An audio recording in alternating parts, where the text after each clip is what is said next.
In today's video, I'm going to teach you how to configure push-to-talk and voice activity on Discord. We'll walk through where to find these settings, what each option does, and a few practical tips so your microphone behaves exactly how you want during calls and streams.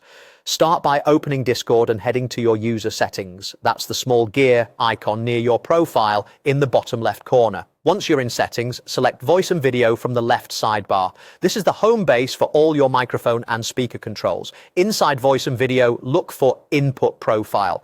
Profiles let you keep different mic setups for different situations, like gaming versus meetings. So it's a good place to organize your preferences. Click input profile to manage the settings for the profile you're using. Next, open input mode. This is where you choose how Discord decides when to transmit your voice. You'll see two options, voice activity and push to talk limited. Let's look at both so you can pick the one that fits your workflow. If you click voice activity, Discord automatically sends your audio whenever it detects you speaking.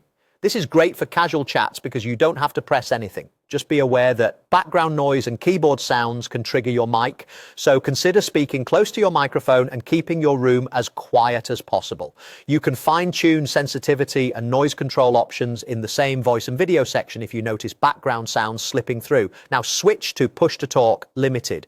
Click it to enable, then confirm by clicking OK when prompted. Discord calls this limited because the push to talk hotkey only works while the Discord window is in focus. The advantage here is control. Your mic only transmits when you hold your chosen key.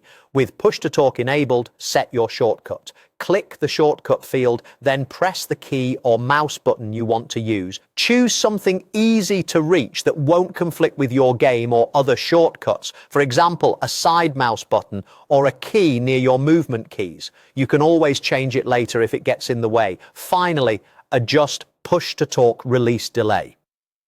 This is the small buffer after you release your hotkey before Discord stops transmitting. A short delay, say around 1/10 of a second, helps prevent cutting off the ends of your sentences. If teammates say you're getting clipped, increase it slightly. If there's too much trailing silence, decrease it. That's it.